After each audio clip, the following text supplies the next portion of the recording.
How did you go bankrupt? Two ways: gradually, then suddenly. Ernest Hemingway, The Sun Also Rises. History has a terrifying rhythm. Every 250 years, a global empire rises, dominates the world, controls the reserve currency, and then collapses under the weight of its own debt and hubris. The Portuguese Empire, the Spanish Empire, the Dutch, the British, they all thought they were invincible. They all thought their money would last forever, and they were all wrong. The United States declared independence in 1776. We are now in 2026. Do the math. We are exactly at the 250-year mark. To the average person watching the news, the dollar looks strong. You see the DXY, dollar index, trading high against the euro or the Japanese yen. You see the stock market hitting record highs, but this is an illusion. Measuring the dollar against the euro is like measuring which passenger on the Titanic has the best view of the iceberg. It doesn't matter if you're on the upper deck or the lower deck, the ship is sinking. What you are witnessing right now, in real time, is the suddenly phase of the collapse. For 80 years, the US dollar was the sun around which the global economy revolved. It was good as gold. It was the only way to buy oil. It was the weapon that kept the American empire in power. But that sun is burning out. The Petrodollar agreement that forced the world to use dollars, dead. The trust that central banks had in US Treasury bonds, broken. The ability of the US government to pay its debt without printing trillions is mathematically impossible. While you were distracted by political circuses and culture wars, the rest of the world has been quietly preparing for a funeral, the funeral of the US dollar. Nations like China, Russia, Saudi Arabia, and even American allies are building a lifeboat. They are hoarding gold. They are building alternative payment systems. They are preparing for a world where the dollar is just another piece of paper. This is not a conspiracy theory. This is history repeating itself. And when a reserve currency dies, it doesn't just wipe out bank accounts, it wipes out empires. In this video, we are going to look at the undeniable data that proves the reign of the dollar is over. We will show you the shadow ledger that the government is hiding. We will explain why Bitcoin and gold are fighting for the throne. And most importantly, we will show you how to position yourself so that when the gradually turns into suddenly, you are not the one left holding the bag. Welcome to the end of the American century. To understand why the dollar is dying, you first need to understand why it lived for so long. For decades, the US dollar had a superpower. It wasn't just backed by the US military, it was backed by neutrality. Whether you were an ally of America or an enemy, you could keep your savings in US Treasury bonds, and you knew with 100% certainty that the money would be there when you needed it. It was the risk-free asset. It was the global bedrock of trust. But on February 26, 2022, the United States government committed financial suicide. In response to the Ukraine invasion, the U.S. and its allies seized $300 billion of Russia's sovereign foreign exchange reserves. In a matter of seconds, they turned a risk-free asset into a weapon. Now, let's be clear. You might agree with the sanctions morally. You might hate what Russia did. But in the world of finance, morality does not matter. Trust matters. By freezing those assets, the U.S. sent a terrifying message to every central bank in the world. The dollar is no longer money. The dollar is a permission slip. And if you cross us politically, we can revoke that permission. Imagine you have your life savings in a bank. One day, the bank manager calls you and says, "We don't like who you voted for in the election, so we are taking all your money." Would you keep banking there? Of course not. You would pull every cent out immediately. That is exactly what happened on a geopolitical scale. The global south, China, India, Brazil, Saudi Arabia, South Africa, watched this happen with horror. They realized if they can do this to a nuclear power like Russia, they can do it to anyone. They can do it to us. This triggered the fastest shift in global reserves we have seen since World War II. Before 2022, central banks saved in dollars. After 2022, central banks started saving in gold. Look at the data from 2024 and 2025. Central banks bought more physical gold in these 2 years than at any time in history. Why gold? Because gold has no counterparty risk. You can't freeze gold. You can't sanction gold. If you hold it in your vault, you own it. China has been dumping US Treasuries at a record pace and using that money to stockpile gold. They know a conflict over Taiwan is possible, and they are de-risking their economy from the American weapon. This is the weaponization of finance. The US thought they were punishing Russia, but in reality, they accelerated their own demise. They forced the world to find an alternative. When you use a weapon too many times, your enemies learn how to build a shield. And that shield is what we are seeing today, a parallel financial system that bypasses New York entirely. The dollar didn't die of natural causes. It was murdered by the very politicians who were supposed to protect it. They traded long-term trust for a short-term political win. And once trust is gone, it never comes back. But the loss of trust was just the first domino. The second domino was the loss of the dollar's biggest customer. If the weaponization of the dollar was a gunshot wound, the death of the petrodollar is heart failure. Most people don't realize that the US dollar hasn't been backed by gold since 1971. So what backed it for the last 50 years? Oil. In 1974, the US struck a secret deal with Saudi Arabia that defined the global economy for half a century. The deal was simple. The US would provide military protection and weapons to the Saudi kingdom. In exchange, Saudi Arabia agreed to price 100% of its oil exports in US dollars. This created an infinite loop of demand for the dollar. If Japan wanted oil, they had to buy dollars first. If Germany wanted oil, they had to buy dollars first. Every nation on earth needed dollars just to keep their lights on. This is why the US could print trillions of dollars without suffering hyperinflation, because the rest of the world absorbed those dollars to buy energy. But in 2026, that marriage is over. The divorce papers have been signed. Saudi Arabia has officially pivoted east. They are now accepting Chinese yuan for oil. They are exploring trades in rupees. They are looking at digital currencies. Why? Because America is no longer their biggest customer. China is. And America is no longer their only protector. But it gets much more technical and terrifying than just trading in yuan. The real killer is a platform you probably haven't heard of, but it is the biggest threat to the US banking system in history. It is called Project mBridge. For decades, if Saudi Arabia wanted to sell oil to China, the money had to pass through the SWIFT system, which is controlled by the US. The US took a cut, and the US saw every transaction. Project mBridge changes everything. It is a multi-central bank digital currency (CBDC) platform developed by the Bank for International Settlements involving China, Thailand, the UAE, and Saudi Arabia. It allows these nations to trade directly, peer-to-peer, using their own digital currencies. It happens in seconds. It has zero transaction fees. And most importantly, it completely bypasses the US dollar and the US banking system. America can't sanction it. America can't see it. America can't stop it. This is the financial equivalent of stealth technology. So ask yourself, if the world can buy energy without dollars, and if the world can trade without using American banks, then what is the value of the US dollar? The structural demand that held up the value of your money for 50 years is evaporating. When nations stop needing dollars to buy oil, they stop hoarding US Treasury bonds. And when they stop buying bonds, the US government loses its ability to fund its lifestyle. The petrodollar was the engine of the American empire. That engine has stopped, and now the US is left with a massive pile of debt that nobody wants to buy. Which brings us to the mathematical inevitability of the collapse.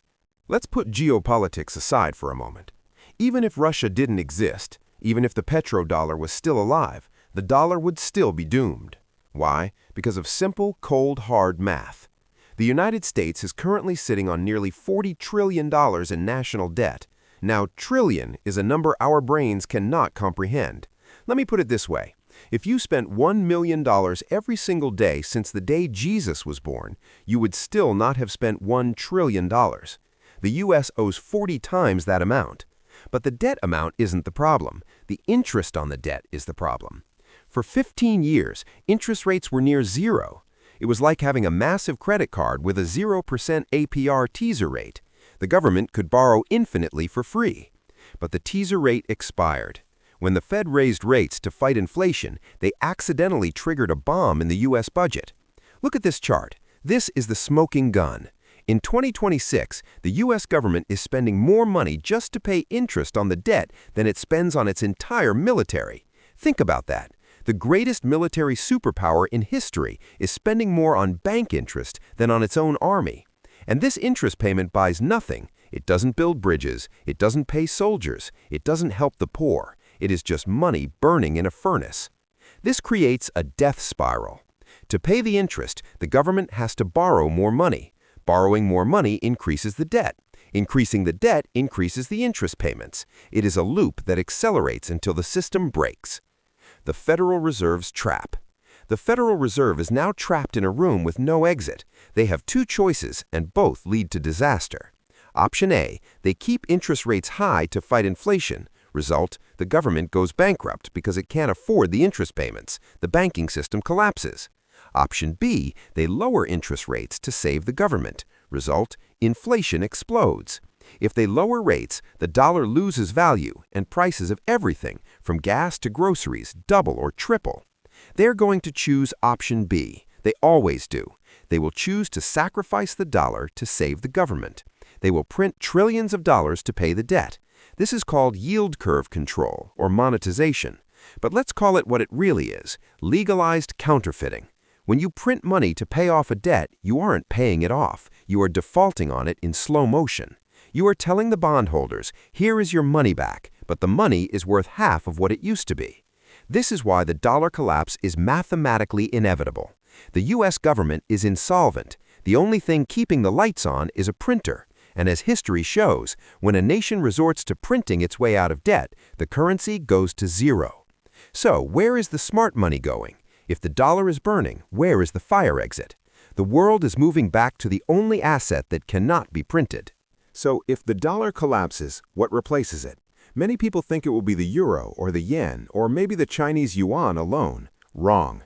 Replacing one fiat currency with another fiat currency is like switching cabins on a sinking ship. The world doesn't want new paper money. The world wants hard assets. Enter the BRICS Plus alliance. Brazil, Russia, India, China, South Africa, and their new powerful members like UAE and Iran. Together, they now control more of the global GDP, PPP, than the G7 nations. They control the majority of the world's oil, rare earth minerals, and food production, and they are building a currency to match that power. It is tentatively called the unit. Unlike the dollar, which is backed by promises and debt, the unit is being designed to be backed by 40% gold and 60% commodities, like oil, gas, and minerals. This changes the game of global finance entirely. You can print dollars, you cannot print gold. You cannot print oil. This creates a currency with intrinsic value, something the dollar hasn't had since 1971. This brings us to an economic law that explains exactly what is happening right now, Gresham's law. It states, bad money drives out good money. Here is what that means.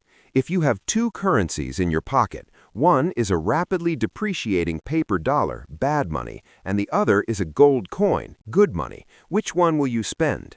You will spend the dollar as fast as you can to get rid of it before it loses value, and you will hoard the gold coin because you know it will keep its value. This is exactly what central banks are doing in 2026. They are spending their dollars to buy infrastructure, to pay debts, or to buy imports. They are getting rid of the bad money, and what are they keeping in their vaults? Gold. China, Russia, India, and Turkey are hoarding gold at a pace we haven't seen in 100 years. They are draining the West of its physical wealth in exchange for paper IOUs. The Global South is effectively saying, we will trade with each other using the unit or gold. We don't need New York. We don't need London. We don't need the dollar. The monopoly is broken. We are moving from a unipolar world ruled by the dollar to a multipolar world ruled by assets. In this new world, having a printer doesn't make you rich. Having resources makes you rich. Quick pause. This shift from paper to assets is the most important financial lesson of our lifetime. If this breakdown is helping you see the global economy more clearly, please hit the like button. But here is the terrifying question nobody is asking. If the world stops using dollars, where do all those trillions of existing dollars go? They don't just disappear, they come home. And when trillions of unwanted dollars flood back into the United States, it triggers a nightmare scenario that makes the Great Depression look like a picnic. For 50 years, the United States had the greatest economic cheat code in history. We printed pieces of paper, dollars, sent them to China, Japan, or Saudi Arabia, and in exchange, they sent us real things: electronics, cars, oil, and cheap plastic goods. Basically, we got free stuff and they got paper. This allowed the US to keep inflation low at home because we were effectively exporting our inflation to the rest of the world. But now, the movie is playing in reverse. As the world de-dollarizes, they are sending the paper back. China doesn't want to hold $3 trillion in reserves anymore. They are selling those treasuries. When they sell, those dollars don't disappear. They return to the domestic US economy. This triggers a terrifying economic event known as imported hyperinflation. Here is the math. Price equals money supply divided by goods supply. In the past, the money supply was spread out over the whole world, but now that massive flood of money is concentrating back inside the US borders. At the same time, because the dollar is weaker, the US can afford to import fewer goods, so you have more money chasing fewer goods. That is the recipe for hyperinflation. This isn't just about stock prices going up. This is about your standard of living collapsing. Think about what America actually produces. We produce financial services, software, and entertainment, but we import almost everything physical. Your iPhone? Made in Asia. Your car parts? Made in Mexico or Germany. Your coffee? From Brazil. Your clothes? From Vietnam. When the dollar loses its status as the global reserve currency, its purchasing power crashes. Suddenly, a $1,000 laptop costs $3,000, not because the laptop got better, but because your money got worse. A gallon of gas hits $10, a loaf of bread hits $15. This is the Triffin dilemma coming full circle. The dilemma states that a country that issues the global reserve currency must run trade deficits to supply the world with money. But eventually, those deficits become so big that they destroy confidence in the currency. We have reached the destruction phase. The silent depression we talked about before, that was just the warm-up. When the dollar comes home to die, it brings the depression out of the shadows and into the supermarket aisle. The middle class won't just be squeezed, they will be vaporized.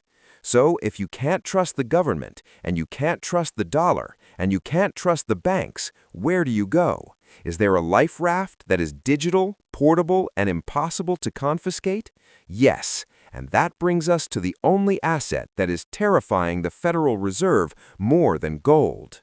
We just talked about gold. Gold is fantastic. It has preserved wealth for 5,000 years. But gold has one fatal flaw in the 21st century. It is physical.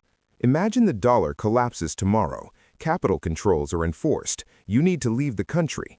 How are you going to carry $1 million worth of gold? That is roughly 15 kilograms. You can't put that in your pocket. You can't walk through airport security with it. If you try to cross a border with gold bars, the guards will seize them. In a crisis, physical wealth becomes a liability because it is hard to move and easy to confiscate. This is where Bitcoin wins. Bitcoin is often misunderstood. People think it is a tech stock or a casino chip. It is neither. Bitcoin is digital property. It is the first asset in human history that is truly unconfiscatable. Think about this. You can memorize 12 words, your seed phrase, in your head. Those 12 words can unlock $10, $1 million, or $1 billion. You can walk across any border, naked, with nothing in your pockets. You can fly to any country, and the moment you arrive, you can access your entire wealth. No bank can stop you. No government can freeze it. No border guard can seize it. In a world where governments are weaponizing money, Chapter 1, having wealth that exists only in your head is the ultimate freedom. But Bitcoin is risky, you say. It's volatile. Volatility is the price you pay for performance. But look who is buying the dip. In 2026, it is not just internet nerds buying Bitcoin. It is BlackRock. It is Fidelity. It is pension funds. It is sovereign wealth funds. Why? Do you think Larry Fink, CEO of BlackRock, cares about magic internet money? No, he cares about liquidity. Wall Street has done the math. They see the 40 trillion US debt. They see the inflation coming. They are building a bridge from the sinking ship, fiat, to the lifeboat, Bitcoin. They know that there will only ever be 21 million Bitcoins. You can print infinite dollars. You can mine more gold if the price goes up, but you cannot create more Bitcoin. It is absolute scarcity. When the tsunami of cash hits, it will look for a home. Real estate is immobile. Stocks are tied to the economy. Gold is heavy.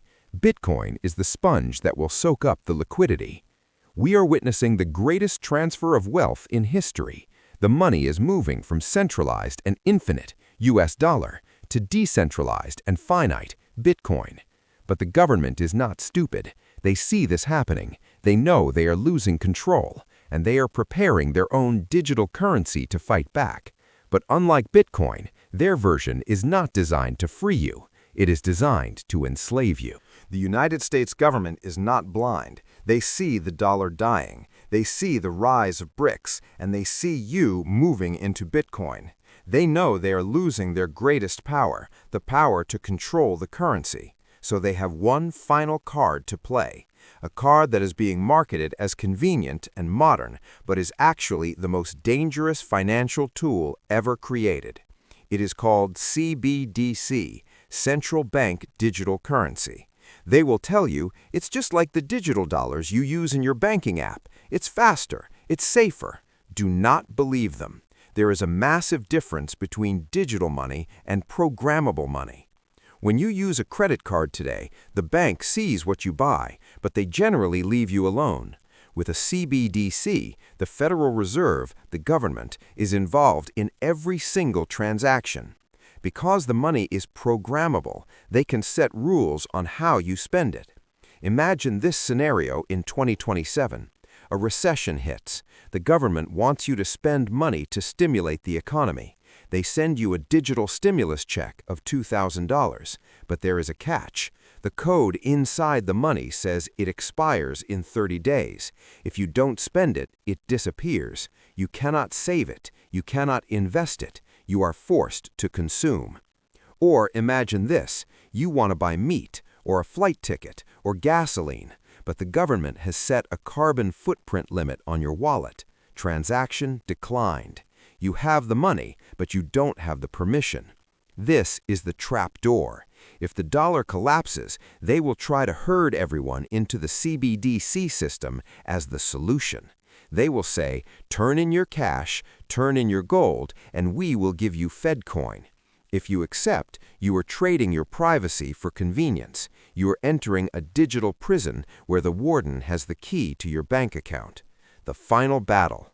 This is why the battle between Bitcoin and CBDC is the most important conflict of our time. It is not just about money. It is about human rights. Bitcoin is decentralized, permissionless, and private. It assumes you are innocent. CBDC is centralized, permissioned, and surveillance-based. It assumes you are guilty until proven otherwise. The death of the dollar doesn't mean the end of money. It means the beginning of a choice. You can choose the money of the state, CBDC, or you can choose the money of the people, Bitcoin.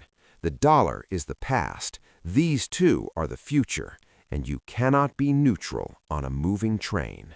We have covered 250 years of history in the last 30 minutes. The data is clear. The gradually phase is over. We are entering the suddenly phase. The weaponization of the dollar, the death of the petrodollar, the $40 trillion death spiral, and the rise of BRICS, these are not random events. They are signals of a dying empire. But I don't want you to leave this video feeling hopeless.